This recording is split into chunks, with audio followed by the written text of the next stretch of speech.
Bonjour à tous et bienvenue sur la chaîne de Melrasso TV. Aujourd'hui, nouvelle présentation et nouveau test. Je vous présente la Mazda MX-5, la toute première génération. Donc la voici, la Mazda MX-5. MX-5 qui signifie Mazda Expérience numéro 5, donc c'est la première génération. C'est aussi la Mazda MX-5 NA. Cette voiture donc a été produite par Tom Matano en 1989. Elle a été étudiée en Californie et a été produite à Hiroshima au Japon. Et bien voici le moteur donc de la Mazda qui est vraiment très spacieux, il a vraiment beaucoup de place. Donc c'est un moteur à propulsion. L'emplacement du moteur est longitudinal avant. Il y a 1,6 litres de cylindrée dans ce moteur et c'est un moteur à 4 cylindres en ligne. La puissance maximale de la voiture est de 110 chevaux. Cette voiture a été vendue à plus d'1 million d'exemplaires. C'est un roadster, un petit cabriolet bien sympa, donc si ça vous tente, on peut aller les tester. C'est parti!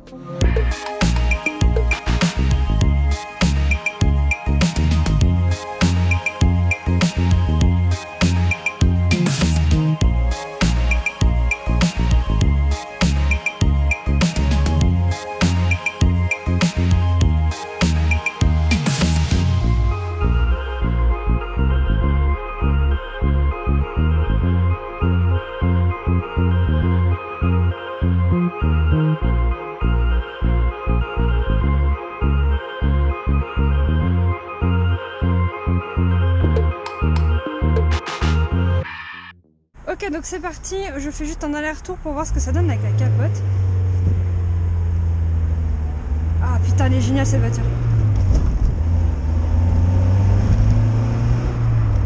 Elle est géniale cette voiture, nom de Dieu. Avec les feux avant qui s'ouvrent et qui se referment, je trouve ça excellent. Et on sent pas l'air. Mais c'est incroyable.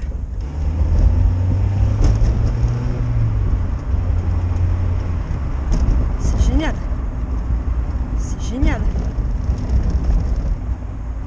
Attention. Pouf.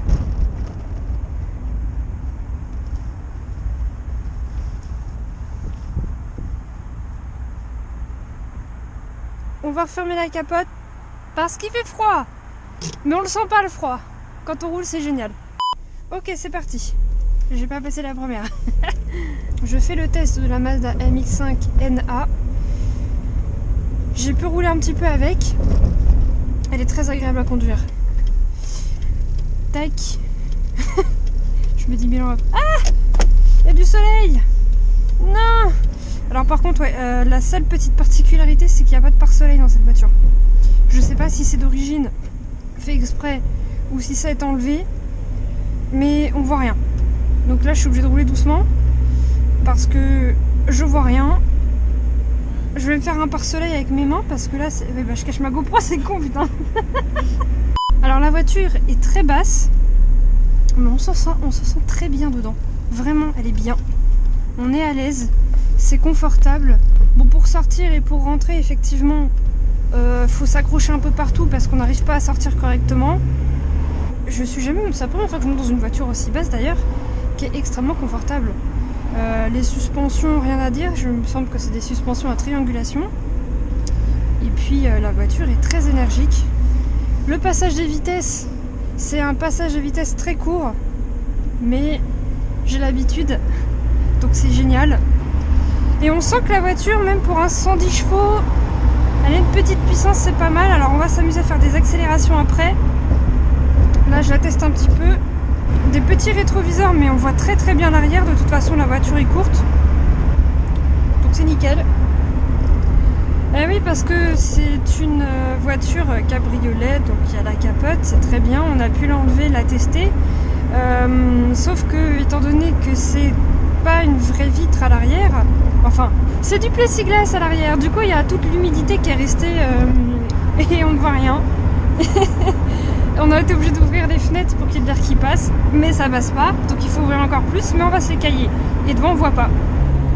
En tout cas la voiture je la sens bien. C'est vrai que la Volkswagen j'étais très contente de la tester, mais je la sentais pas. Enfin j'arrivais pas à la manier, enfin je la maîtrisais pas. Là celle-là, on dirait ça fait 8 ans que je conduis avec quoi. Ok. attention.